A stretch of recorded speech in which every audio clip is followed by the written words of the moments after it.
محمود اعوان اور ہمارے معزز و مقتدر مہمان حضرت مفتی منیر احمد اخون پروگرام غیب کی باتوں کے ساتھ آپ کی خدمت میں حاضر ہیں۔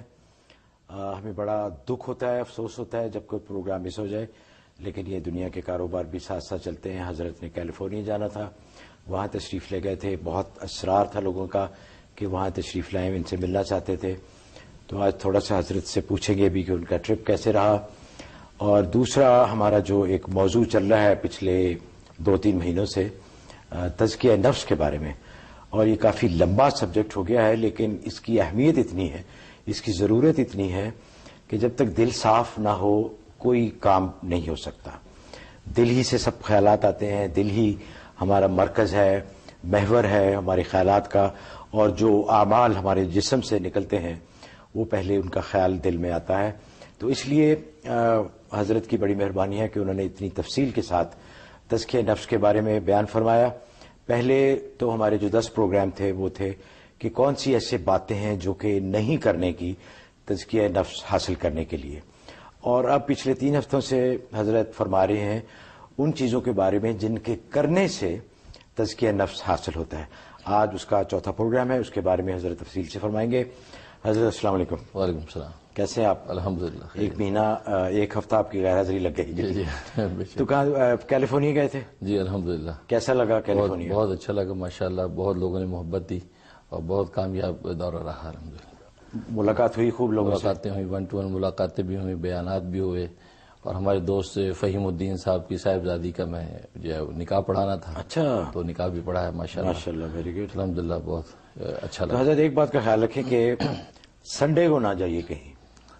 ویک ڈیز آپ کے پاس 6 ہیں، جی جی Monday, Tuesday, Wednesday, Thursday, Friday, Saturday, جہاں مرضی تشریف لے جائیں۔ جی جی لیکن اتنے ہمارے ناظرین انتظار میں ہوتے ہیں آپ سے بات کرنے کے لیے کہ براہ کرم۔ اصل میں وہ کیلیفورنیا دور کی وجہ سے میں نے سنڈے کیا، ورنہ تو میں ابھی ورجینیا ہو کے آیا، تو کل گیا، آج واپس آ گیا۔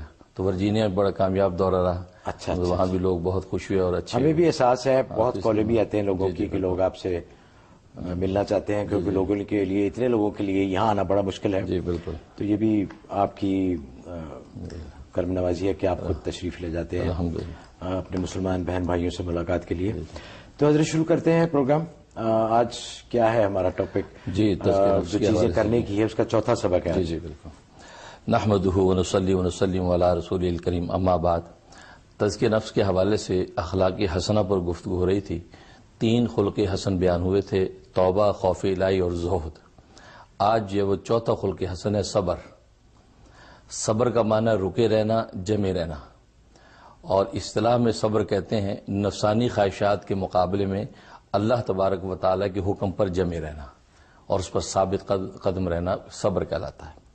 اور صبر کی بڑی فضیلت قرآن و احادیث میں آئی ہے، چنانچہ قرآن کریم میں اللہ تبارک و تعالیٰ نے 70 مقامات پر صبر کا ذکر کیا ہے قرآن پاک میں، اور فرمایا کہ ان اللہ مع الصابرین، اللہ صبر کرنے والوں کے ساتھ ہو جاتا ہے۔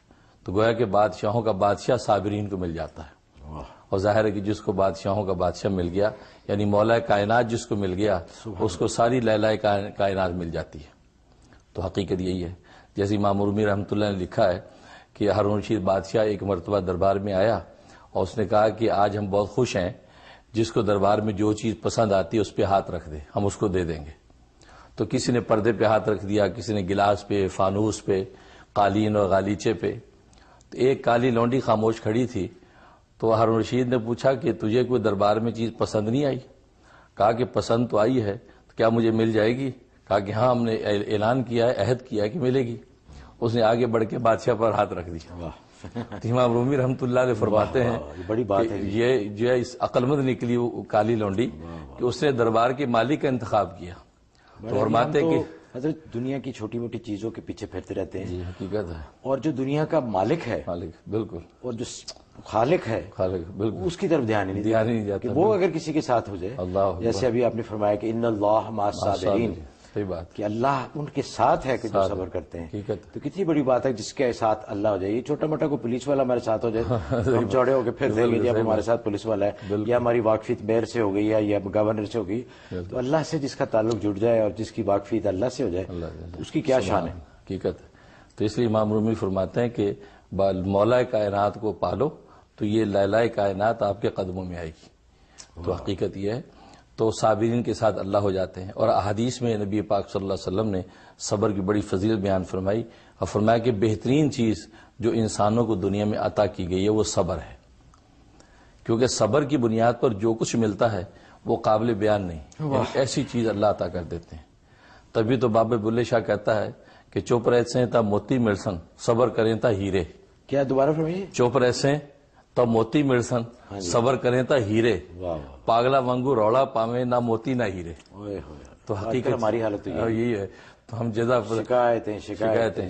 اس لیے لکھا امام رومی رحمۃ اللہ علیہ کہ صبر کی حقیقت یہ ہے کہ نہ مخلوق سے شکایت نہ اللہ سے شکوا. یہ اس کو کہتے ہیں صبر، کہ اس قدر انسان جو اس پر جو مطمئن رہے. اس لیے نفس مطمئنہ جب حاصل ہو جاتا ہے تو انسان ہر چیز پر قانع ہو جاتا ہے. تو یہ صبر کی حقیقت ہے. قناعت بھی بہت بڑی دولت ہے، بہت بڑی دولت اور ہے. قناعت آتی ہی صبر کے ساتھ. صبر کے ساتھ آتی ہے. جو آپ کے پاس ہے اسی پہ آپ قانع ہو جائیں اور اسی پہ خوش ہو جائیں. خوش ہو جائے. بالکل. اور حضرت یہ بھی تو ہے نا کہ وستعینوا بالصبر والصلاۃ، بالکل، کہ اللہ سے مدد مانگنے کا طریقہ جو ہے بالکل وہ اس میں بھی صبر ہے. صبر ہے. صبر اور نماز کے ساتھ. نماز ہے. بالکل. تو اس لیے اور تصوف کی تو روح ہی صبر ہے. کیونکہ جو ریاضات اور مجاہدات ہوتے ہیں ان کی بنیاد ہی صبر ہے. اگر صبر نہ ہو اور خواہشات پر قابو اور غلبہ نہ ہو تو انسان ترقی نہیں کر سکتا. اس لیے لکھا کہ شاہ غلام علی رحمۃ اللہ علیہ، تو ان کے پیر و مرشد نے جب ان کو مقرر کر دیا کہ تو فلاں علاقے میں جا کے بیٹھ جا اور لوگوں کو توبہ کروا، اور یہ کہہ دیا کہ کسی کے آگے ہاتھ نہیں پھیلانا، کسی کے در پہ نہیں آنا، بس خدا کے نام کے ساتھ جڑ جا. اب وہ مراقبہ کر کے مسجد میں بیٹھ گئے. صبح سے شام ہو گئی، رات ہو گئی، بھوکے، کوئی نصرت نہیں. بھوک لگی تو رات کے اندھیرے میں ایک شخص آیا کوئی، تو کہا کوئی ہے کھانا لے لو. تو یہ بھوک کی شدت سے اٹھنے لگے تو روکا نہیں. شیخ نے کہا تھا کہ کسی کے در پہ نہیں آنا. تو پھر مراقبے میں بیٹھ گئے صبر کر کے. دوسرا دن گزرا، پھر وہی فاقہ. رات ہو گئی، پھر آواز آئی بھئی کوئی ہے کھانا لے لو. پھر بے قرار ہو کے اٹھے، پھر یاد آیا شیخ کی ہدایت. تو خاموش ہو کے بیٹھ کر نہیں جا کے نہیں لوں گا. 3 دن ہو گئے. تیسرے دن پھر وہی فاقہ، اور وہ اللہ کے نام کے مراقبے میں بیٹھے ہیں، ضربے لگا رہے ہیں، خدا کو یاد کر رہے ہیں. تیسرے دن جب وہ شخص آیا تو مسجد کے بالکل اندر دروازے پہ آ گیا. کیا کہ مرے گا کیا، کھانا لے لے.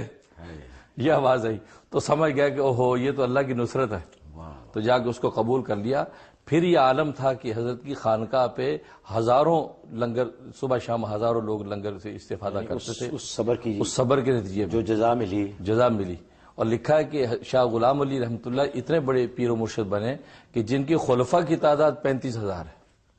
صرف خلفاء 35,000 ہے. سلسلہ نقشبندیہ کے اتنے بڑے امام بنے. تو یہ صبر اس کی بنیاد ہے. حضرت ویسے آسان نہیں ہے صبر کرنا. ہاں یہ تو اس میں ہے بڑا مشکل، بہت مشکل ہے. کیونکہ یہ تو وہی جانتا ہے جس کے اوپر پڑتی ہے مصیبت. ہم کہہ تو دیتے ہیں کہ جی صبر شکر کرو. صحیح بات. کسی کا انتقال ہو جائے، کسی کا نقصان ہو جائے، وہاں جا کے بڑے آرام سے بھائی کوئی بات نہیں صبر شکر کرو. صحیح بات. اپنے اوپر جب پڑتی ہے تو پھر صبر بھی بھول جاتا ہے. تو اس کے حاصل کرنے کے لیے کچھ بتائیں کہ کس طرح؟ بس وہی مجاہدات، کہ وہی تصورات کہ اللہ تبارک و تعالیٰ کی مشیت پہ جب راضی رہنا انسان کو آ جاتا ہے تو بس. اس لیے تو شریعت میں بھی جو روزے کے پروسیس ہیں، روزہ صبر ہی تو ہے. روزے کی روح صبر، بالکل ٹریننگ ہے وہ. انسان کھاتا نہیں ہے، پیتا نہیں ہے، خواہشات، اور پھر جائز خواہشات سے دور رہتا ہے. تو جائز خواہشات سے دور رہتا ہے تو ناجائز کا تو تصور بھی نہیں کر سکتا. اسے لکھا کہ صبر کی 3 قسمیں ہیں. ایک صبر علی الطاعات، کہ نیکیوں پر جمے رہنا، نیکیوں پر صبر کرنا، کہ انسان نماز روزہ نیکی پر استقامت سے جمع رہے اور کسی قسم کی نفسانی خواہشات سے مغلوب نہ ہو. دوسرا صبر عن المعصیت، گناہ سے روکے رہنا، کسی قسم گناہ کی طرف آگے نہ بڑھے اور صبر کر کے اپنی خواہشات کو جو گھوڑے کو لگام میں اس کی تان کے رکھے، کہیں جو انسان جو معصیت میں نہ پڑے. اور تیسرا صبر علی المصیبت، کوئی مصیبت آ جائے اس پر صبر کرے اور اللہ کی مشیت مرضی سمجھے. اور جیسا کہ ہدایت ہے قرآن و حدیث میں کہ انا للہ و انا الیہ راجعون پڑھ لے کہ ہم سب اللہ ہی کی ملکیت ہیں اور ہم سب نے اللہ ہی کے پاس لوٹ کر جانا ہے. یہ تصور کرے گا تو اس کو اللہ تبارک و تعالی اطمینان اور صبر عطا فرما دیتے ہیں. اور حضرت اللہ آزماتا بھی تو ہے نا.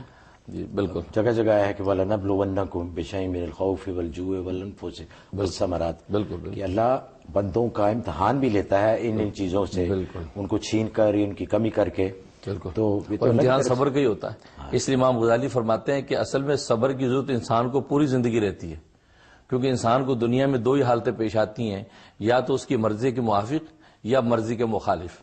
اگر اس کی مرضی کے موافق حالت ہے، دولت ہے، راحت ہے، عزت ہے، نعمت ہے، تو بھی صبر کی سب سے زیادہ ضرورت ہے کہ وہ ان نعمتوں کے اندر جو عیاش نہ ہو جائے اور جو نفسانی خواہشات سے مغلوب ہو کر تو وہ آپے سے باہر نہ ہو جائے.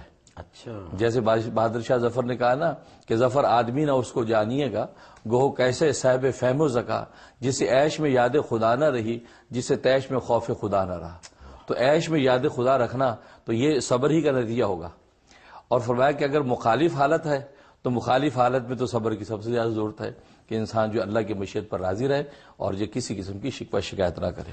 ماشاءاللہ حضرت سب کے لیے دعا کریں کہ اللہ ہمیں، یہ بہت بڑی دولت ہے جی بالکل کہ اللہ ہمیں عطا فرمائے، ہمارے لیے آسانی کے ضرورت نہ پڑے صبر کرنے کی.